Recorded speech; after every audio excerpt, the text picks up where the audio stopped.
ఈ చిత్రంలో ముగ్గురు వ్యక్తులు మనకు కనిపిస్తారు. ఒకరు నామకార్థ క్రైస్తవురాలు, ఇంకొకరు దేవుణ్ణి, దయ్యాన్ని అసలే నమ్మనటువంటి వ్యక్తి, ఇంకొకరు దేవుణ్ణి, దయ్యాన్ని ఇద్దరిని నమ్ముతుంది. కానీ ఏది నిజమైన దేవుడు, ఏది నిజమైన దయ్యము అనేది క్లారిటీ లేనటువంటి వ్యక్తి. ఈ ముగ్గురు స్టోరీ ఈ షార్ట్ ఫిలిం ద్వారా చూద్దాం.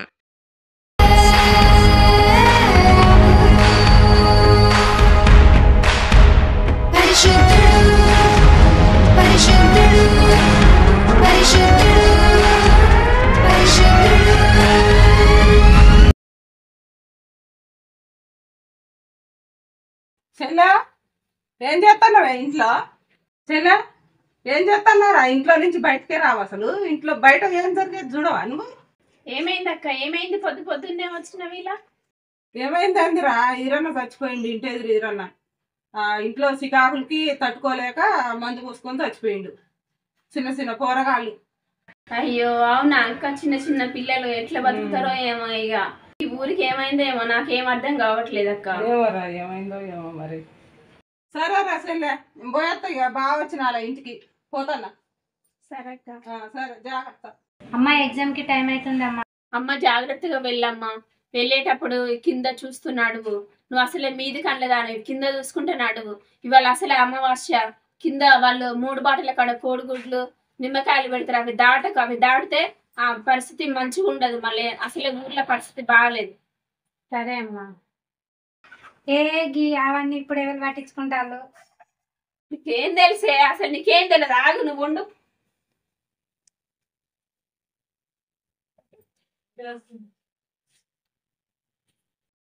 మా ఫ్రెండ్స్ ఎక్కిచ్చి పెడతారమ్మా, నాకు వద్దమ్మా. నీకేం తెలియదు. ఇలాంటి పోరి మళ్ళీ సాయంత్రం వచ్చినాక నీ మెడలో ఉండాలా ఇది? నేను చూస్తా కదా. నీకేం తెలియదు పోరి, ఇట్లా పట్టు. ఇది మళ్ళీ సాయంత్రం వచ్చిందనుకో, నేను చూసినప్పుడు ఉండాలి నీ మెడలో. మళ్ళీ తీసేసినావు అనుకో, పండ్లు రాలుతాయి.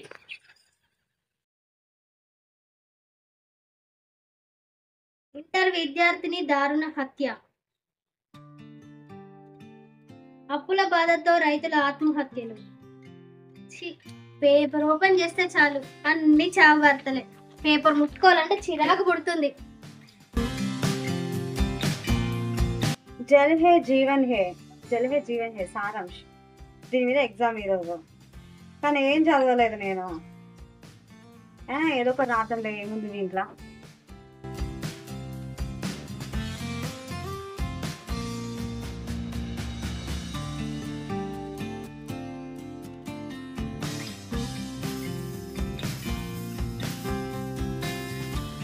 కావ్య ఎన్ని లెసన్స్ చదివినవే? నేను ఒక లెసన్ చదివింది కూడా గుర్తుంటలేదు. ఎందుకు గుర్తుంటాను? చదివితే గుర్తుంటది. నువ్వేం చదివినా తెగ ఫోన్ పట్టుకొని చూస్తున్నావు. నేను ఒకటే లెసన్ చదివిన. అందుకే బాగా చదివినట్టున్నావు. బుక్ కూడా పట్టుకురాలేవు కదా. మస్తు క్లెవర్ ఉన్నట్టున్నావు నువ్వు కదా. గ్రేట్ అసలు నువ్వు. నువ్వేది చదివినవే? నేను బుక్ మొత్తం చదివిన. Don't under estimate.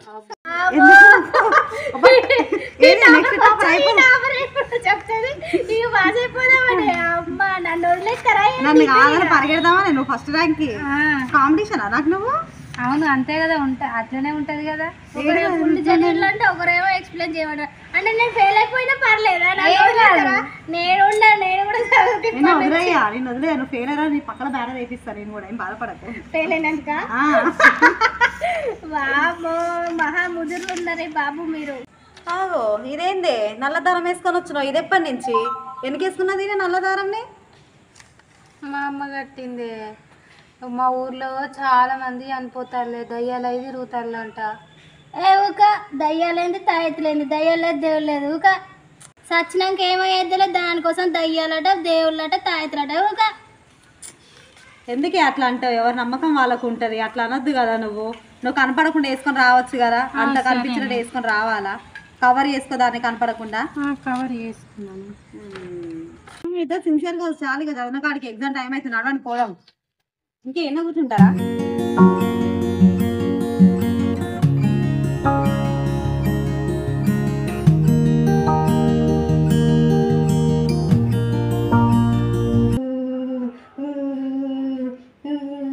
అమ్మ బెడ్షీట్ తీసుకురా, అమ్మ సరిపోతుంది. ఏమైందమ్మా? ఏమైంది? వామ్మో, ఇంత జ్వరం వచ్చింది ఏందమ్మా? నేను అనుకుంటూనే ఉన్నా పొద్దుటి నుండి. వాడు వచ్చినాక అనుమానంగానే ఉంది. ఏం కాదమ్మా, ఏం కాదు భయపడకు బిడ్డ. జ్వరం అదే తగ్గిపోతుంది. కానీ వాడు వయసులో ఉండే చచ్చిపోయా, కోరికలు తీరకుండానే చచ్చిపోయా. పిల్లని ఏమన్నా పట్టిండో ఏమో, ఎర్రగా బుర్రగా ఉంటే ఊరుమరు.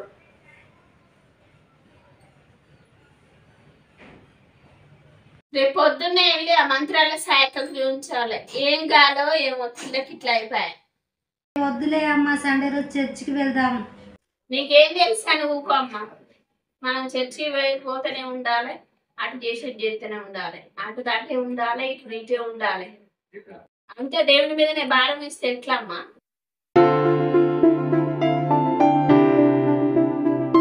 అమ్మ నేను రానే. ఏం కాదు నాన్న, ఏం కాదురా. కూర్చో తల్లి కాడ కూర్చో, కూర్చో తల్లి కాడ. బస బట్టలు వేసుకొని కూర్చో. అమ్మ కూడా కూర్చోమ్మా. చెయ్యి ఇవ్వమ్మా.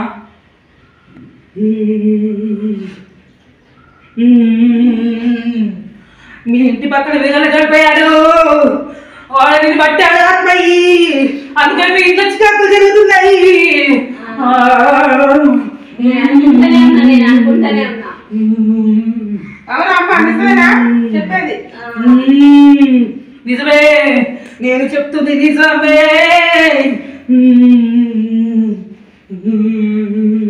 శాంతించు తల్లి, శాంతించు. అయితే ఏం చేయాలమ్మా మరి? చెప్తానమ్మా, చెప్తాను.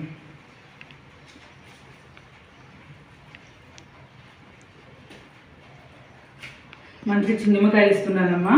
అమ్మా ఒకటి అమ్మ పడక కింద పెట్టండి, ఇంకొకటి ఇంటి ముందు కట్టండి. సరే అమ్మా. గుమ్మానికి కట్టాలి. ఇంకో మా తాయత్తి ఇస్తున్నాను, ఇది అమ్మ మెడలో కట్టండి, అమ్మకు తగ్గుతుంది. అమ్మా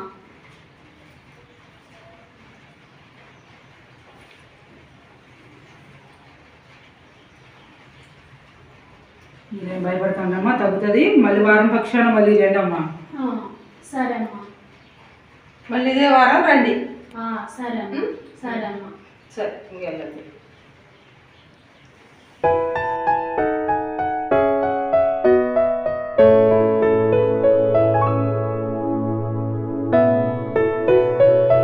మన కావ్య ఇంకా కాలేజ్ రావట్లేదు, 10 days అయింది అసలు, ఈ మధ్య రావట్లేదు కాలేజ్కి. అది రాకుండా అంతగానో ఫీల్ అవుతాను ఏంది? ఓహో, నీ బెస్ట్ ఫ్రెండ్ కదా, అందుకే ఫీల్ అవుతున్నా. బెస్ట్ ఫ్రెండ్ అని కాదే, 10 days రావట్లేదు అంటే ఏదో ఒక రీజన్ ఉంటది కదా, ఎందుకు అట్లా అంటే. వస్తుంది లేకపోతే కాల్ చేయి ఒకసారి, కాలేజ్ మాట్లాడదాం, దానికి ఏమైందో ఒకసారి. చేస్తే చేసుకోవే, నేనైతే చేయను. సరేలా అయితే నేను వాళ్ళ ఇంటికి వెళ్ళి కలిసి వస్తా. మరి వస్తాను నాతో పాటు. ఆంటీ, అయ్యో ఏమైంది మీకు ఇట్లా పడుకుంది? కావ్యకి జ్వరం వచ్చిందా? అవునమ్మా, జ్వరం వచ్చిందమ్మా. అవునా, అందుకే 10 రోజుల నుంచి అసలు కాలేజ్కి రావట్లేదు. ఏమైంది ఆంటీ, హాస్పిటల్ చూపించలేదా?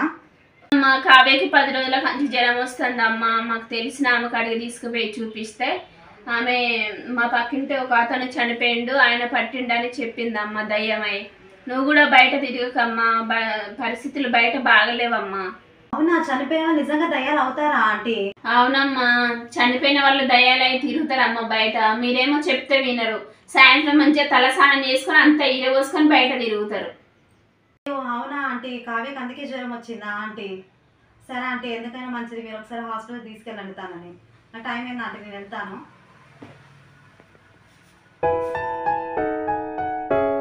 నేను నిన్న కావ్య వాళ్ళ ఇంటికి వెళ్ళాను తెలుసా నీకు?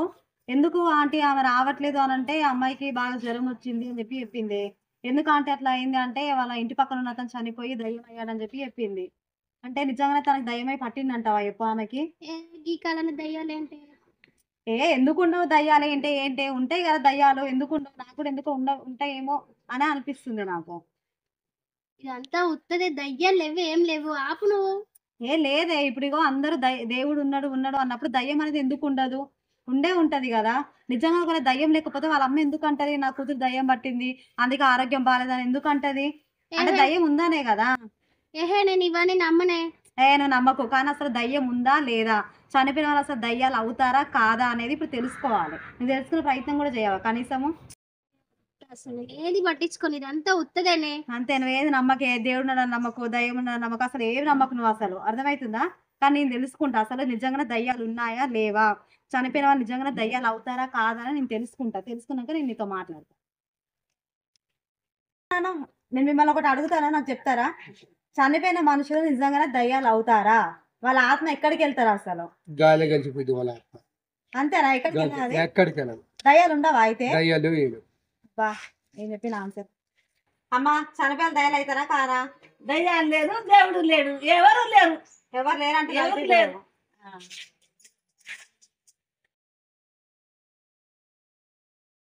అడుగుతానికి తెలిసింది చెప్పు నాకు. చనిపోయిన వాళ్ళు నిజంగానే దయ్యాలు అవుతారా? అసలు ఆత్మ అనేది ఉందా? చనిపోయిన వాళ్ళు దయ్యాలు అవుతారు. వాళ్ళ కోరికలు తీరేంత వరకు భూమి మీదనే ఉంటారు, పడతారు కూడా. అవునా? అవునా అక్క? సరే అక్క.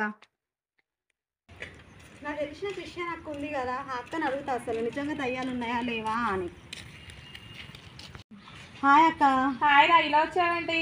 అక్క నాకు డౌట్స్ వచ్చినాయి అక్క, ఎవరిని అడగ క్లారిఫై ఇస్తలేరు తెలుసా, నాకు క్లారిటీ వేయట్లేదు అసలు. అవునా, ఏంటో అడుగు చెల్లమ్మ, చెప్తాను. అక్క నిజంగా చనిపోయిన వాళ్ళు దయ్యాలు అవుతారా అక్క? అసలు ఆత్మ ఎక్కడికి వెళ్తుంది? మనం చనిపోయాక మన ఆత్మ ఎక్కడికి వెళ్తుంది? నేను ఈ ప్రశ్న చాలా మందిని అడిగితే అందరు ఏమంటున్నారంటే చనిపోయాక ఆత్మ గాల్లో కలుస్తుంది అంటారు. ఇంకొక ఆమెను అడిగితేనేమో దేవుడు లేదు, దయ్యం లేదు, ఆత్మ లేదు అని అంటది. ఇంకొక ఆమెను అడిగితేనేమో దయ్యం ఉంటుంది, చనిపోయాక దయ్యం అవుతుంది, ఆమె వాళ్ళ కోరికలు అన్నీ నెరవేరే వరకు ఉంటుంది. ఇంకా ఆమె ఏమని చెప్పిందంటే ఎవరు నచ్చితే వాళ్ళని పడితే దయ్యం అయ్యని చెప్పి అన్నది.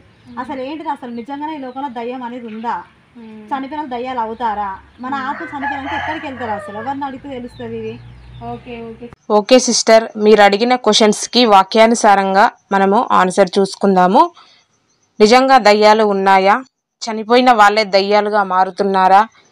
లేక చనిపోయిన తర్వాత ఆత్మ ఎక్కడికి వెళుతుంది అనేటువంటి వాటిపైన మనము వాక్యానుసారంగా ఆన్సర్ చూసుకుందాము. మొదటగా దయ్యం ఎలా ఏర్పడింది మనకు అర్థమైతే ఇవన్నీ కూడా మనకు అర్థమవుతాయి. ఓకేనా? దేవుడు పరలోకంలో ఒంటరిగా ఉన్నాడు. ఆయన మనసులో పుట్టిన మొదటి కోరిక తనకు పిల్లలు కావాలి అని. వారికి సేవకులుగా ఉండడానికి కొన్ని కోట్ల దేవదూతలను క్రియేట్ చేశాడు. ఒక మహాసభ అంటే ఒక పెద్ద మీటింగ్ ఏర్పాటు చేశాడు. ఆ మీటింగ్లో ఆ దూతలను ఎందుకు తయారు చేశాడో ఆ సీక్రెట్ని రిలీజ్ చేశాడు. నా పిల్లలు వస్తున్నారు, మీరందరూ వారికి సేవకులు అనేటువంటి సీక్రెట్ని ఎప్పుడైతే దేవుడు రిలీజ్ చేశాడో వెంటనే ఇంకా పరలోకంలో ప్రశాంతమైనటువంటి ఆ యొక్క పరలోకంలోనే యుద్ధం స్టార్ట్ అవుతుంది. ఆ ప్రశాంతమైన వాతావరణమైన పరలోకంలో యుద్ధం జరగడానికి మూడే కారణాలు. ఒకటి, హెబ్రీ పత్రిక 2వ అధ్యాయం 5వ వచనంలో ఉన్న మాట ప్రకారంగా చూస్తే పరలోక రాజ్యం దూతలకు ఇవ్వట్లేదు అనేటువంటి కుయుక్తి ఒకటి. అదే హెబ్రీ పత్రిక 1:14లో చూస్తే 6 అడుగుల మనిషికి నేను సేవ చేయడం ఏంటి అనేటువంటి గర్వము వల్ల. యెషయా 14:14లో చూస్తే దేవునితోనే సమానంగా ఉండాలి అనేటువంటి దుర్మార్గమైన ఆలోచన వల్ల, ఈ 3 కారణాల వల్ల ఆ యొక్క దూత దేవునితోని సహవాసాన్ని కోల్పోయి దయ్యంగా మారిపోయింది. నేను దేవుని అతి గొప్ప సృష్టిని, సృష్టి యావత్తును నేను అధిరోహిస్తాను.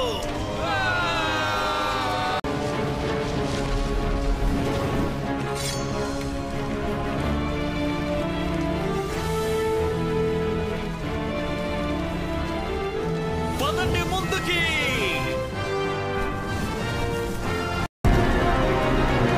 పరలోకం నాదే.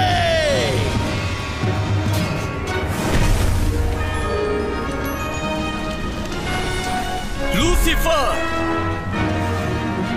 రా మైకేల్, నన్ను సేవించు, నా విజయంలో భాగమవు, లేదా శాశ్వత ఓటమిని చవిచూడు.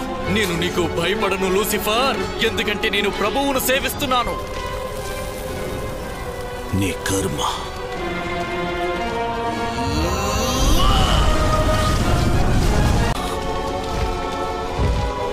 నీవు దేవునికి వ్యతిరేకంగా పాపం చేశావు, దానికి ప్రతిఫలంగా నీవు బహిష్కరించబడతావు.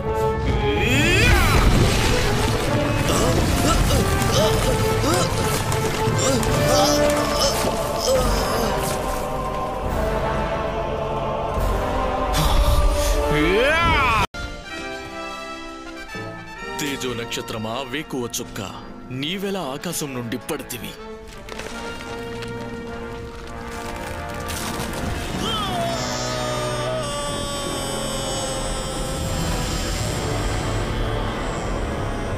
జనములను పడగొట్టిన నీవు నేల మట్టము వరకు ఎలా నరకబడితివి. అయితే ఇప్పుడు ఈ విధంగా నీవు పాతాళమునకు త్రోయబడితివే. భూమి మీద నా రాజ్యం మొదలవుతుంది.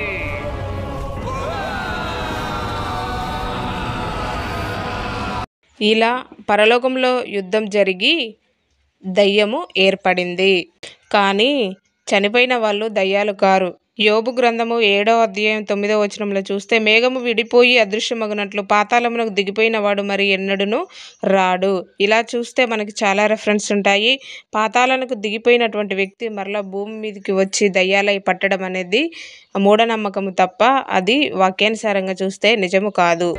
లూకాసు వార్త 16వ అధ్యాయము 19వ వచనంలో మనకి ఇద్దరు వ్యక్తులు కనిపిస్తారు. ఒకడు ధనవంతుడు, ఇంకొకరు లాజరు. లాజరు నిరుపేద వ్యక్తి, కనీసం తినడానికి కూడా ఆహారం లేకుండా ధనవంతుడు అతని యొక్క బల్ల నుండి పడేటువంటి రొట్టె ముక్కల కోసం ఆశ పెట్టుకుని ఉండేవాడు. ఒకరోజు ధనవంతుడు మరణించాడు, ఈ యొక్క లాజరు కూడా మరణించారు. నాకు సహాయం చెయ్యండి. ఈ విధంగా మనం మరణించిన వెంటనే మన యొక్క ఆత్మ భూలోకము నుండి పాతాళ లోకానికి చేరుకుంటది. ఇక్కడ ఇద్దరు పాతాళానికే వెళ్ళారు, కానీ ధనవంతుడు పాతాళంలోని యాతన పొందు స్థలానికి వెళ్ళాడు. లాజరు మాత్రము అదే పాతాళంలోని నెమ్మది పొందే స్థలానికి చేరాడు. అంటే దీన్ని బట్టి చూస్తే వాళ్ళు బ్రతికే బ్రతుకును బట్టి నరకమా పరలోకమా అనేది ఇక్కడే డిసైడ్ అవుతుంది. ఈ విధంగా మనుషులు దయ్యాలు కారు. ఒక క్షణంలో పాతాళానికి దిగిపోతారు. పాతాళంలో మరలా 2 భాగాలు ఉంటాయి. ఒకటి నెమ్మది పొందే స్థలము, ఇంకొకటి యాతన పొందే స్థలము. మధ్యలో అగాధం ఉంచబడి ఉంటుంది. నువ్వు జీవించిన విధానాన్ని బట్టి అక్కడ ప్లేస్ అనేది డిసైడ్ అవుతుంది సిస్టర్.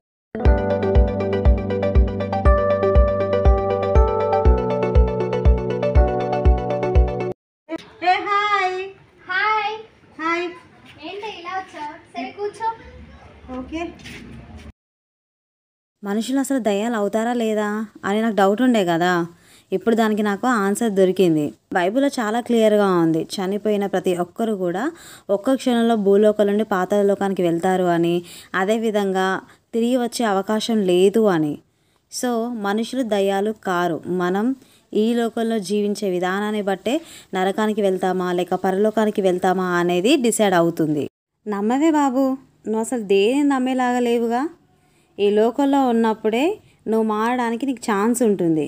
ఒక్కసారి నువ్వు చనిపోయాక నువ్వు మారాలనుకున్నా కూడా మారలేవు.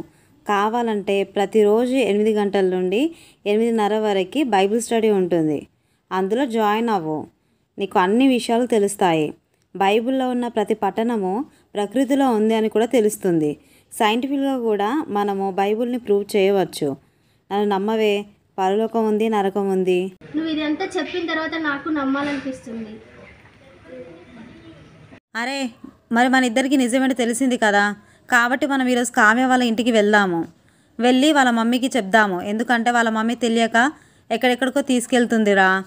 మొన్న వాళ్ళ ఇంటికి వెళ్ళినప్పుడు అయితే నిమ్మకాయలు కట్టింది బయట, ఇంకా ఏమేమో కట్టిందిరా. కాబట్టి పోయి ఆమెతో మాట్లాడదాం మనం. ఆమె కూడా తెలుసుకుంటే కొంచెం కూల్గా ఉంటుంది కదా.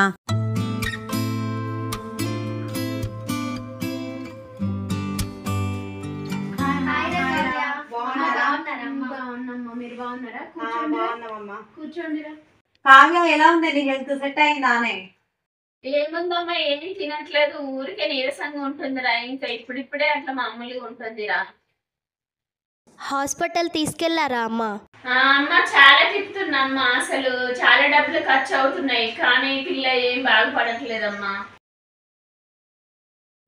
అటు ఇటు చూపించిన అన్నారు కానీ అసలు ఎటు తీసుకెళ్ళినారమ్మా మీరు? హాస్పిటల్ తీసుకెళ్ళినారా? అసలు మీరు హాస్పిటల్ తీసుకెళ్తే తనకి ఏమైందో తెలిసి ఉండేది. కానీ మీరు ఎవరో ఒక ఆమె దగ్గరికి వెళ్ళి ఆమెకి ఏమైందో అని చెప్పి మీరు అడిగితే ఆమె ఏమని చెప్పింది? చనిపోయిన వాళ్ళు దయ్యాలు అవుతారు అని ఆమె చెప్పింది. మీకున్న మూఢనమ్మకాలను బట్టి మీరు నమ్ముతూ వచ్చారు, కానీ అవన్నీ నమ్మొద్దమ్మా. ఎందుకంటే చనిపోయిన వాళ్ళు దయ్యాలు కారు. దయ్యాలు కారని చెప్పేసి బైబిల్ వాక్యం సెలవిస్తుంది ఆ విధంగా. కాబట్టి మీరు అవన్నీ నమ్మకండి అమ్మా. ఒకసారి హాస్పిటల్కి వెళ్ళి తన హెల్త్ ఏంటిదని ఒకసారి మీరు చెక్ చేపిస్తే మీకు అర్థమవుతుంది, సెట్ అవుతుంది తన హాస్పిటల్కి వెళ్తే. నిజమే అమ్మ, ఒకప్పుడు నేను కూడా దేవుణ్ణి నమ్మలేదు, దయ్యాన్ని నమ్మలేదు. నా ఫ్రెండ్ వచ్చి నాకు బైబుల్ వాక్యాన్ని చెప్పిన తర్వాత, నేను విన్న తర్వాతనే నేను కూడా మారానమ్మా. ఏదైనా వస్తువునైనా దేన్నైనా తయారు చేసిన వాళ్ళు చెప్తేనే కదమ్మా మనకు తెలుస్తుంది. అలాగే దేవుడు దయాన్ని ఎలా ఏర్పరిచారు, ఎలా ఏర్పడింది అనేది దేవుడు బైబుల్ ద్వారా చెప్పాడమ్మా. మీరు కూడా వీలైతే బైబుల్ని నమ్మండి అమ్మా. దేవుడు చాలా క్లియర్గా బైబిల్లో చెప్పాడు, చనిపోయిన వాళ్ళు దయ్యాలు కారు.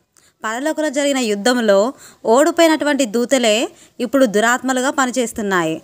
మన ఆత్మ మనం జీవించిన విధానాన్ని బట్టి పరదేశిక లేక నరకానికి వెళ్ళిపోతుంది. డబ్బు సంపాదించుకోవడం కొరకు వాళ్ళు అలానే తంత్రాలు యంత్రాలు అని చెప్తూ ఉంటారు. అవన్నీ మీరు నమ్మకండి అమ్మ. ఇకనైనా నిజాన్ని తెలుసుకోండి. అమ్మా, నేను ఎన్ని రోజులు ఒక క్రైస్తవురాలనై ఉండి కూడా అసలు బైబిల్ చదవకుండా సత్యం ఏంటో తెలుసుకోలేదమ్మా. ఒక నామకార్థ క్రైస్తవురాలుగా జీవించాను. అసలు నాకే ఇవన్నీ తలుచుకుంటే బాధకరంగా అనిపిస్తుంది. తాయితా నిమ్మకాయ తీసి అమ్మా, ఇంకా ఎందుకు మనకు అవి తీసేద్దాం. నిమ్మకాయలు యంత్రాలు కట్టుకున్నా ఏం లాభం లేదు. కావ్య, నువ్వు కూడా బైబిల్ చదువు. ఎందుకంటే మీ మమ్మీ బైబిల్ చదవలేదు కాబట్టే అన్నీ మూఢనమ్మకాలు నమ్ముతూ వచ్చింది. కానీ నువ్వు బైబిల్ చదివితే నమ్మేదానివి కావు. కాబట్టి నువ్వు కూడా బైబిల్ చదువుకో. డైలీ బైబిల్ చదువుకో. ఎవరు ఏం చెప్పినా కూడా నమ్మకు. అర్థమైందా? దేవుని మీద డిపెండ్ అవ్వు. బైబిల్ చదువుకో. సరేనా? సరేనే. మేము వెళ్ళి వస్తాం. మరి జాగ్రత్త. మరి